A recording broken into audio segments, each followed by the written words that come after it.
Mo fẹ́ kí yín káàbọ̀ sí orí ètò wa oore ọ̀fẹ́ fún ìyípadà. Ẹ ṣé tí ẹ̀ ń tẹ́tí sí wa ní ìgbà gbogbo tí ẹ sì ń pè. A dúpẹ́ lọ́wọ́ Ọlọ́run fún àwọn tí a ní àǹfààní láti fún ní Bíbélì láìpẹ́ yìí ní èdè òyìnbó àti ní èdè Yorùbá. A fi Bíbélì bí 100 síta.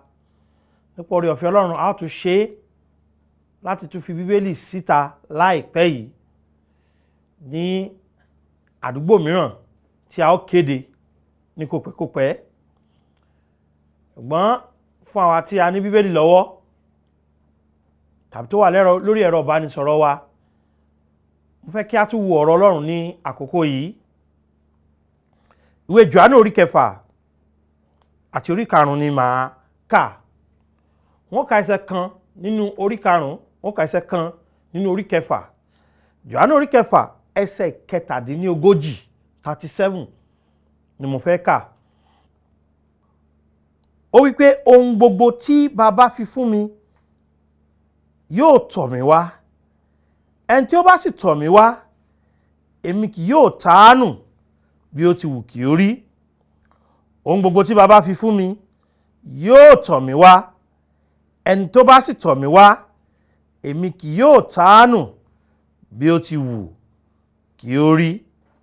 Orí 5 ẹsẹ̀ 24 wí pé lóòótọ́ lóòótọ́ ni mo wí fún yín, ẹnikẹ́ni tí ó bá gbọ́ ọ̀rọ̀ mi tí ó bá sì gba ẹni tí ó rán mi gbọ́, ó ní ìyè tí kò ní pẹ̀kun, òun kì yóò sì wá sí ìdájọ́, ṣùgbọ́n ó ti ré ikú kọjá bọ́ sí ìyè.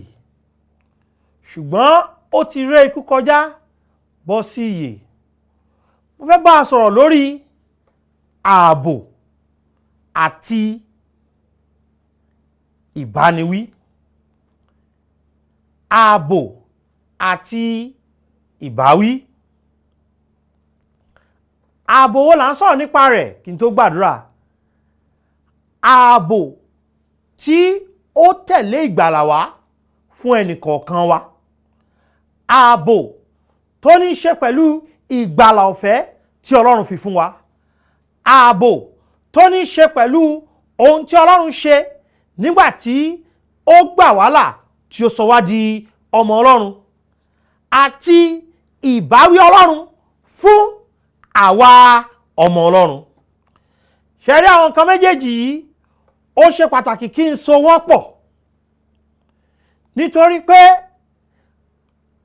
ní inú ẹ̀kọ́ yìí a ó kà ọ̀pọ̀lọpọ̀ ẹsẹ̀ Bíbélì.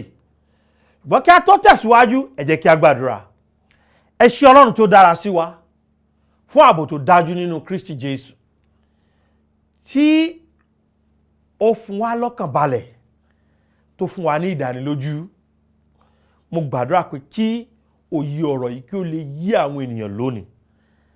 Kí ọ̀rọ̀ ìgbàlà yìí kí ó lè tún hàn sí àwọn ènìyàn dáadáa. Olúwa pé tá bá sì rí ọmọ tó ń ṣe bó ṣe wù ú, kí wọn kí ó lè dúró láti gba ìbáwí tó tọ́. Pé kan kó sì lè rí ewu tó wà nínú àìṣe bó ṣe yẹ kán ṣe. Ògo ni forúkọ mímọ́ yín, torí pé ọ̀rọ̀ yín yóò ràn wá lọ́wọ́ lónìí. Ẹ gba ẹnu mi sọ̀rọ̀. Ẹ fún mi ní àwọn àpẹẹrẹ tó yẹ kí n lò ní orúkọ Jésù Olúwa wa. Àmín. Ṣé rí tí ààbò onígbàgbọ́ bá dá lórí onígbàgbọ́ fúnra rẹ̀, ààbò yẹn yóò yẹ̀. Bíbélì wípé tí ìwọ bá ń ṣàmì ẹ̀ṣẹ̀, ta ni ó lè dúró? Ṣé rí nígbà tí ènìyàn bá ti ní ọjọ́ kan pàtó nínú ọjọ́ ayé ẹ̀ tó mọ̀ pé ẹlẹ́ṣẹ̀ lòun, tó mọ̀ pé nítorí ẹ̀ṣẹ̀ òun jẹ̀bi ikú ọ̀run àpáàdì, tó mọ̀ pé nítorí ẹ̀ṣẹ̀ òun ó yẹ kóun ṣègbé, wípé ìdájọ́ Ọlọ́run lórí ayé òun ni ikú.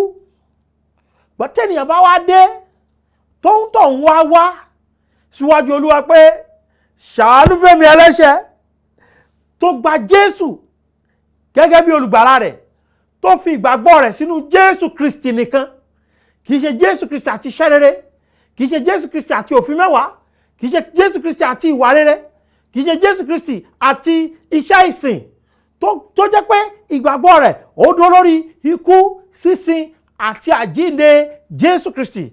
Ṣé tí èèyàn bá ti fi ìgbàgbọ́ rẹ̀ lẹ́kùnrẹ́rẹ́ sínú Jésù Kristi yìí, ẹ ti sọ fún wa pé ohun tí ó ṣẹlẹ̀ náà ni pé Bíbélì sọ pé ohun tọ̀hún yóò ní ìyè àìnípẹ̀kun. Ó ní ìyè àìnípẹ̀kun. Ó ní Róòmù Jòhánù orí 5 ẹsẹ̀ 24 yẹn sọ pé lóòótọ́ ni mo fún yín, ẹnikẹ́ni tó bá gba ọ̀rọ̀ mi tí ó bá sì gba ẹni tí ó rán mi gbọ́, ó ní ìyè tí kò ní pẹ̀kun. Ó sọ pé yóò ní tó bá yá, ó ló ní ni. Ṣé rí tí èèyàn bá ti ní ìyè àìnípẹ̀kun yìí, ìdánilójú tó wá fi fún wa nínú rẹ̀ náà ni pé ẹ máa gbọ́, ó ní tí ó bá sì gba ẹni tí ó rán mi gbọ́, ó ní ìyè tí kò ní pẹ̀kun, òun kì yóò sì wá sí ìdájọ́, ṣùgbọ́n ó ti ré ikú kọjá sí ìyè. Ṣé rí tí ààbò onígbàgbọ́, ààbò ọkàn wa, ìdánilójú ọ̀run wa tó bá jẹ́ pé ó dúró lórí ohun tí èmi àti yìí ṣe, kò sẹ́ni tí ó dọ̀run. Ṣùgbọ́n àwọn ààbò onígbàgbọ́ yìí, ohun tí ó dúró lé lórí ó ní àwọn nǹkan tí kì í yẹ̀. Ṣé rí ìwà mi, ìṣe mi, ìwà yín, ìṣe yín ó máa yẹ̀. Ṣùgbọ́n ìwà Ọlọ́run, àwọn nǹkan tó ní ṣe pẹ̀lú Ọlọ́run kì í yẹ̀. Kí ni nǹkan àkọ́kọ́ tí ààbò onígbàgbọ́ tí a ń pè ní ààbò ayérayé tó dúró lé lórí? Nǹkan àkọ́kọ́ tó dúró lé lórí ni májẹ̀mú Ọlọ́run. Ṣé rí májẹ̀mú Ọlọ́run yìí ó fi ìdí ìfẹ́ Ọlọ́run tí kì í yí padà múlẹ̀. Ó sì tún fi ète Ọlọ́run tó jẹ́ pé ète àti èròǹgbà Ọlọ́run láti ayérayé sẹ́yìn tí di ayérayé tó ń bọ̀ lélẹ̀. Kí ni májẹ̀mú Ọlọ́run yìí? Bíbélì sọ fún wa nínú ìwé Jòhánù orí 10 ẹsẹ̀ 22 wípé èmi sì fún wọn ní ìyè àìnípẹ̀kun. Jésù ló sọ̀rọ̀ níbẹ̀. Ó ní wọn kì yóò sì ṣègbé láéláé, kò sì sí ẹni tí ó lè já wọn kúrò ní ọwọ́ mi. Májẹ̀mú Ọlọ́run ni pé ní ìgbà tí a bá ní ìgbàlà, ohun tó fún wa ní ìyè àìnípẹ̀kun. Ìyè àìnípẹ̀kun tó sì fi fún wa yìí, Bíbélì sọ pé ó fìdí ẹ̀ múlẹ̀ pé nítorí ẹ̀ a kò ní ṣègbé mọ́ láéláé. Ó ló fi sọ pé kò ní rí ìdájọ́. Ó ti kúrò nínú ìdájọ́, ó ló ti bọ́ sínú kíni ó ti bọ́ sínú òmìnira. Ó ti kúrò nínú ikú sínú ìyè.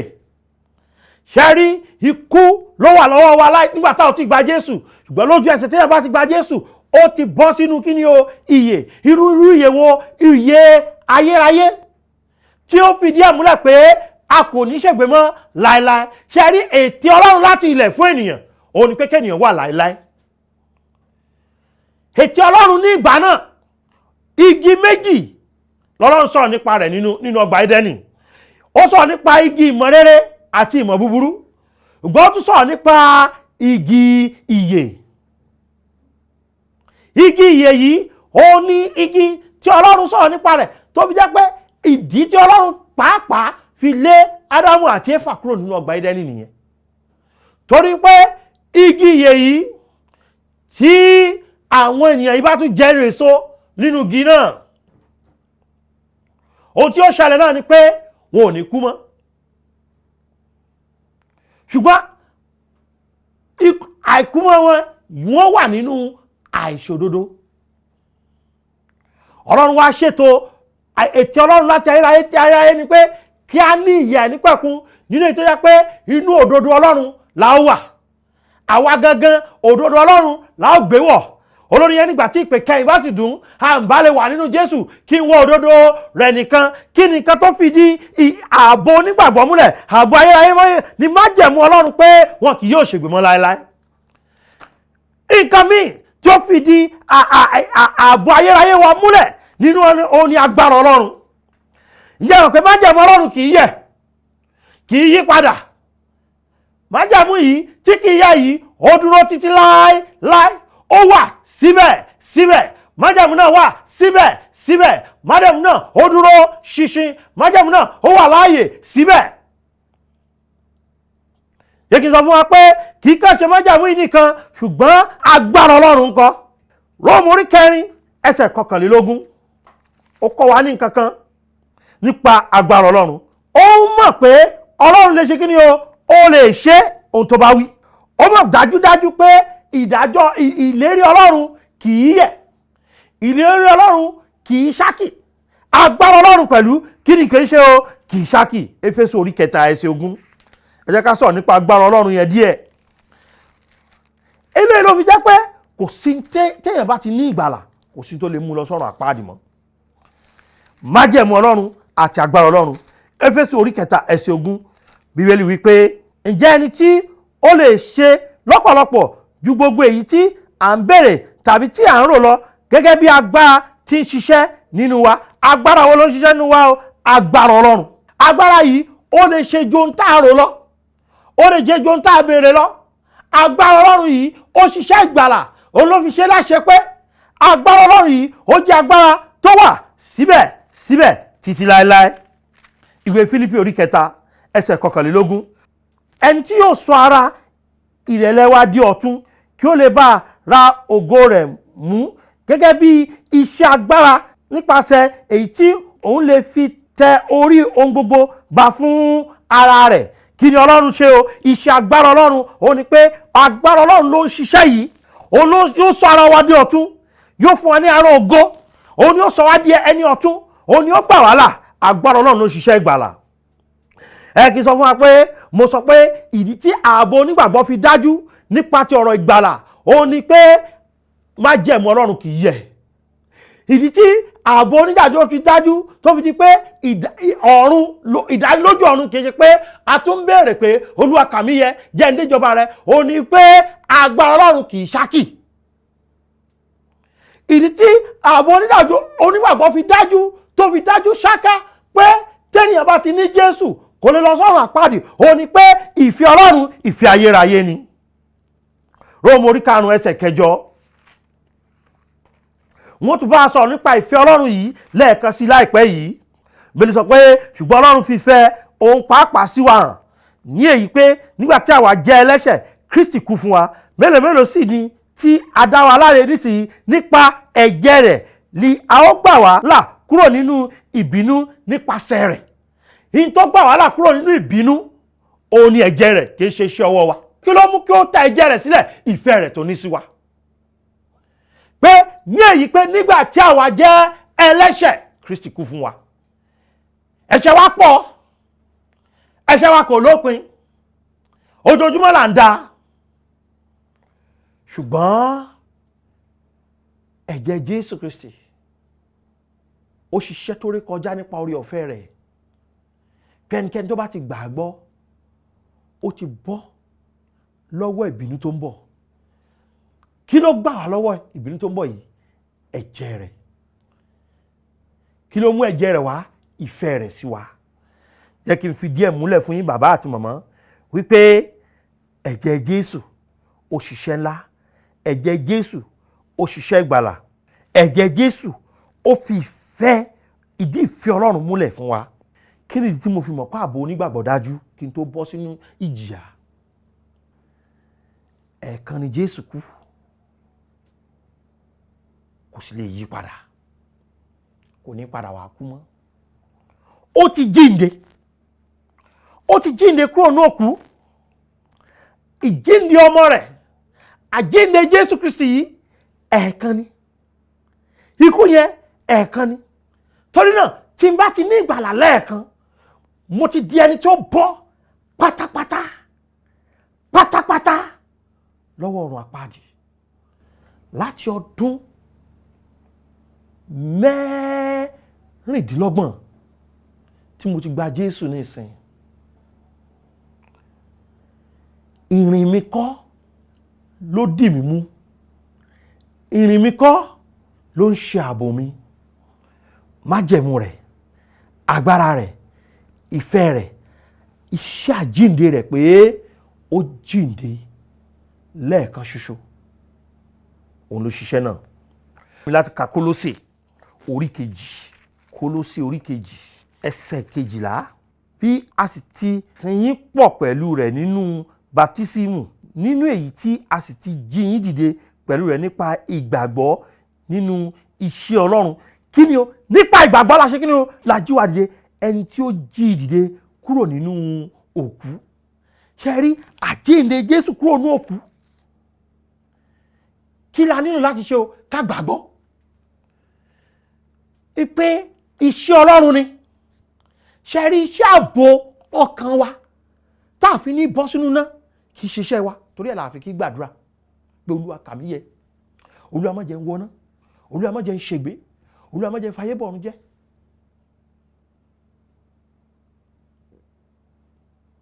Nítorí pé iṣẹ́ ààbò yẹn iṣẹ́ tí Jésù Kristi ṣe ni. Àjíǹde rẹ̀ yẹn ẹ̀ẹ̀kan ṣoṣo ni. Májẹ̀mú rẹ̀, agbára rẹ̀, ìfẹ́ rẹ̀, àjíǹde rẹ̀ tó jẹ́ pé ó fìdí múlẹ̀, òtítọ́ làjíǹde yẹn. Nǹkan karùn-ún rèé tó fi wá lọ́kàn balẹ̀ pé a wà nínú ọwọ́ Kristi, a ò lè jábọ́ torí àkọ́lá dira wa mú, òun ló dì wá mú. Òun ni pé Bíbélì sọ pé ẹ̀mí mímọ́ Ọlọ́run ó ṣèdìdì wa. Ṣẹ̀wárí dìdí ẹ̀mí mímọ́ yìí, èdìdì ayérayé ni. Ṣẹ̀wárí nígbà tí àwa ti di ọmọ Ọlọ́run yìí, Bíbélì wa fi múlẹ̀ fún wa nínú Kọ́ríńtì kìíní orí 6 pé àwa o bí a ṣe wà yìí tẹ́ḿpìlì Ọlọ́run ẹ̀mí mímọ́ là ń ṣe. Ta ló wá ń gbé nínú wa ńgbà náà? Ọlọ́run ẹ̀mí mímọ́. Kọ́ríńtì kìíní orí 6 láti ẹsẹ̀ 14. Ó ní ṣùgbọ́n ọmọ Ọlọ́run ti jí Olúwa dìde, yóò sì jí àwa dìde pẹ̀lú lípa agbára rẹ̀. Ẹ̀yin kò mọ̀ pé ẹ̀yà ara Kristi lé ara yín ṣe? Ǹjẹ́ ẹ̀yin wá mọ̀ mú ẹ̀yà ara Kristi kí ẹ̀yin kí ó sì fi ṣe ẹ̀yà ara àgbèrè bí? Kí a má rí. Ẹsẹ̀ 19 wá ní tàbí ẹ̀yin kò mọ̀ pé ara yín ni tẹ́ḿpìlì ẹ̀mí mímọ́. Ṣé nígbà tó sọ̀rọ̀ nípa àjíǹde yìí tán, nípa tí jí wa dìde pẹ̀lú Kristi, àti ní ìdánilójú ọ̀run, ọkàn wa ti balẹ̀, àti mọ ibi tá ń lọ, àti mọ̀ pé a ò lè ṣègbè mọ́. A nílò láti wá máa rántí pé ẹ̀mí tí ó ń gbé nínú wa, tí ó wọnú wa ní àkókò tí a gba Jésù, kì í ṣe ẹ̀mí èrí, ẹ̀mí mímọ́ ni. Bíbélì sọ pé tàbí ẹ̀yin kò mọ̀ pé ara yín ni tẹ́ḿpìlì ẹ̀mí mímọ́. Nítorí náà, ìdánilójú pé mi ò lè ṣègbé kì í ṣe ohun tí ó ń fún mi ní àṣẹ láti máa dẹ́ṣẹ̀ bó ṣe wù mí. Torí pé tí n bá ń ṣe tó wù mí, tí mi ò ṣèfẹ́ Ọlọ́run, ì máa jìyà. Kí mo ní máa ṣe o? Ì máa jìyà. Ìwé Hébérù orí 12, bàbá mi tí ń bẹ lọ́run kò ní sọ mí síná o, torí ìdánilójú ọ̀run mi kò sinmi lórí tí mò ń ṣe. Ṣùgbọ́n rírí ojú rere àti ìbùkún Ọlọ́run ó dá lórí tí mò ń ṣe. Tí mo bá ń ṣe tó wù mí, ì máa jìyà. Ẹ̀já kà lẹ́sẹsẹ kí n tó mú ìwá sí ìdánudúró. Hébérù orí 12 ẹsẹ̀ 5 ní ẹ̀yin sì ti gbàgbé ọ̀rọ̀ ìyànjú tí ń bá yín sọ bí ọmọ pé ọmọ mi má ṣe ṣe aláìná ní ìbáwí Olúwa, kí o má sì ṣe rẹ̀wẹ̀sì nígbà tí a bá ti ń ọwọ́ rẹ̀ bá ọ wí. Nítorí pé ẹni tí Olúwa fẹ́ òun ní bá wí, a sì máa ná olúkúlùkù ọmọ tí ó gbà. Bíbélì wípé ẹni tí Olúwa fẹ́ òun ṣe kí ni o? Òun ní bá wí. Mo gbàgbọ́ pé kò sẹ́ṣẹ̀ tó lè mú mi dọ́run àpáàdì. Nítorí pé ìgbàlà mi kì í ṣe kò dá lórí tí mo ṣe, ohun tí Jésù ṣe láṣepé ni. Ṣùgbọ́n mo gbàgbọ́ pé in tí ó máa kóyà jẹ mí, ohun tí ń bá ṣe ni. Nítorí Bíbélì wípé Olúwa máa bá mi wí. Ó sì kìlọ̀ fún mi pé kí n má ṣe aláìná ní ìbáwí baba. Kódà ní ẹsẹ̀ kan nínú bí yìí, ó wí fún wa pé tí a bá ti wà láì ní ìbáwí báyìí, ó túmọ̀ sí pé ọmọ àlè ni wá. Ṣùgbọ́n tá a bá ti ní ìbáwí, òun ló fi múlẹ̀ pé a jẹ́ ọmọ Ọlọ́run. Ẹni ọmọ Ọlọ́run tó bá ń gbé ìgbé ayé àìbìkítà àbí ìgbé ayé tó bá wù ú, nítorí pé ó ti mọ̀ pé òun ní ìgbàlà, nítorí pé ó ń sọ pé òun ní ìgbàlà, ó túmọ̀ sí pé nǹkan méjì ni kò dájú. Nǹkan àkọ́kọ́ tí ò dájú ni pé ẹ̀mí mímọ́ ń gbénú ẹ̀. Ẹni tí ó bá sì ti lẹ́mìí mọ́ nínú a jẹ́ pé kì í ṣe ọmọ Ọlọ́run. Nǹkan kejì ni pé tó bá jẹ́ pé ọmọ Ọlọ́run ni kó tètè máa múra yà. Torí ẹni tí bàbá bá fẹ́ òun ló ṣe kí ni o, òun ló ń báwí. Tó bá ti wà láì ní ìbáwí a jẹ́ pé kì í ṣe ọmọ Ọlọ́run, ọmọ àlè ni. Ẹni tó bá jẹ́ ọmọ Ọlọ́run ẹ̀mí mímọ́ máa gbénú ẹ̀. Ẹni tó bá jẹ́ ọmọ Ọlọ́run nǹkan kejì ni pé yóò ní ìbáwí. Ìgbà tí ìbá ti ṣe ọmọ Ọlọ́run kò lè ṣe kí ni o, kò lè ní ìbáwí kankan. Gbọ́ mi dáadáa, ààbò ayérayé mi ó dá lórí ohun tí Jésù ṣe, májẹ̀mú rẹ̀, agbára Ọlọ́run, gbọ́ ìfẹ́ Ọlọ́run, àjíǹde Jésù àti pé ẹ̀mí mímọ́ ti ṣe kí ni o, ó ń gbé nínú mi. Ṣùgbọ́n gbogbo nǹkan tá à ń sọ yìí kì í ṣe iṣẹ́ ọwọ́ mi, iṣẹ́ ọwọ́ Kristi Jésù ni. Wá gbọ́ mi dáadáa, ṣùgbọ́n ọmọ Ọlọ́run tó wá gbádùn ẹ̀ṣẹ̀, ẹ̀gbà ń bọ̀. Gbọ́ mo tuntun sọ fún ọ kí mo ló ń bọ̀ o, ẹ̀gbà ń bọ̀. Ó ní nítorí ẹni tí bàbá bá fẹ́ òní báwí, a sì máa ń olúkúlùkù ọmọ tí ó gbà. Ó kìlọ̀ fún wa pé ká má ṣaláì nà ní ìbáwí Ọlọ́run. Ṣẹ́gbà Ọlọ́run wá lè rọrùn, ṣẹ́gbà Ọlọ́run lè dùn. Bó ṣe ń gbọ́ mi yìí, bóyá wò tiẹ̀ tí ní ìgbàlà tá à ń sọ̀rọ̀ yìí, bó ló ṣe lè ní ìgbàlà, ó rọrùn púpọ̀. Mọ̀ pé ẹlẹ́ṣẹ̀ ni ọ́. Gbogbo ènìyàn ló ṣáà ti ṣẹ̀ tán sì ti kùnà ògo Ọlọ́run. Mọ̀ pé kò sí bẹ́ṣẹ̀ rẹ ṣe pọ̀ tó, ohunkóhun nínú rẹ kò lè fọ ẹ̀ṣẹ̀ rẹ mọ́. Ẹ̀bi ló jẹ́, ẹ̀bi tèmi àti yín jẹ náà ni pé ó yẹ ká lọ sọ́run àpáàdì. Ṣùgbọ́n Jésù nífẹ̀ẹ́ wa débi pé ó kú lórí igi àgbélébùú, asín, ó jí dìde nítorí wa. Jésù ìwá wípé ẹnikẹ́ni tó bá ti gba òun gbọ́, tó bá fi ìgbàgbọ́ òun rẹ̀ sínú pé ikú òun, sísin àtàjíǹde òun san gbèsè ẹ̀ṣẹ̀ wa, Bíbélì sọ pé yóò fún wa níyè àìnípẹ̀kun, a ò sì ní ṣègbé mọ́. O lè gba ìyè àìnípẹ̀kun lónìí tó bá lè fi ìgbàgbọ́ rẹ sínú Jésù, kó yọ ìgbàgbọ́ rẹ kúrò nínú iṣẹ́ rere rẹ, sínú ìjọ rẹ, kúrò nínú ìwà rẹ, kó yọ pátápátá sínú Jésù Kristi. Tó bá ti wá ní Jésù yìí, ó ní ààbò ayérayé. Tó bá ń gbé nínú ẹ̀ṣẹ̀, ó jẹ̀gbà o. Ṣé o fẹ́ ní Jésù? Tẹ́rì rẹ bá níbi tó wà, pé Jésù sọ́kàn rẹ wípé Jésù ṣàánú fún mi ẹlẹ́ṣẹ̀. Mo mọ̀ pé o nífẹ̀ẹ́ mi. Mo fi ìgbàgbọ́ mi sínú ikú, sísin àtàjíǹde rẹ. Pé òun nìkan ló san gbèsè ẹ̀ṣẹ̀ mi. Jésù fún mi ní ìyè àìnípẹ̀kun lónìí. Dúpẹ́ lọ́wọ́ Jésù torí pé o ti fi ìgbàgbọ́ rẹ sínú rẹ̀. Jésù Olúwa wa, àmín. Ẹ ṣé tí ẹ pe Jésù sọ́kàn yín ní àkókò yìí. Fẹ́ kí ẹ pè wá sórí àwọn ẹ̀rọ ìbánisọ̀rọ̀ tí wọ́n fi sí orí móhùnmáwòrán yìí. 07038085652 07038085652 tàbí 07087682122 07087682122 tàbí 07055307492. Nọ́mbà tí mo pè kàn yìí 07055307492 yìí òun ni WhatsApp nọ́mbà wa. Ṣé rí, a lè dáhùn àwọn ìbéèrè yín pẹ̀lú Bíbélì tí ẹ bá lè bí wá. Tẹ́ bá sì jẹ́ pé ìwọ gba Jésù, mo fẹ́ bá ọ yọ̀ pé lónìí o ti fi ìgbàgbọ́ rẹ sínú Jésù Kristi nìkan, kì í ṣe nínú iṣẹ́ rere rẹ àbí ìjọ rẹ. Sọ fún mi lórí àwọn nọ́mbà mẹ́tẹ̀ẹ̀ta yẹn. Ẹ ṣé tẹ́ tẹ́tí sí wa. Àlàáfíà Ọlọ́run yóò máa bá yín gbé. Ó dàbọ̀. Adùn nílé tiwa, gbọ̀ngbọ̀n rẹ̀ yóò gba ọ̀run kan, ayé ò gbọ́ pẹ̀lú. Oore ọ̀fẹ́ ṣá ní gbẹ́kẹ̀lé mi. Jésù kú fún aráyé, ó kú fún mi pẹ̀lú. Oore ọ̀fẹ́ ṣá ní gbẹ́kẹ̀lé mi.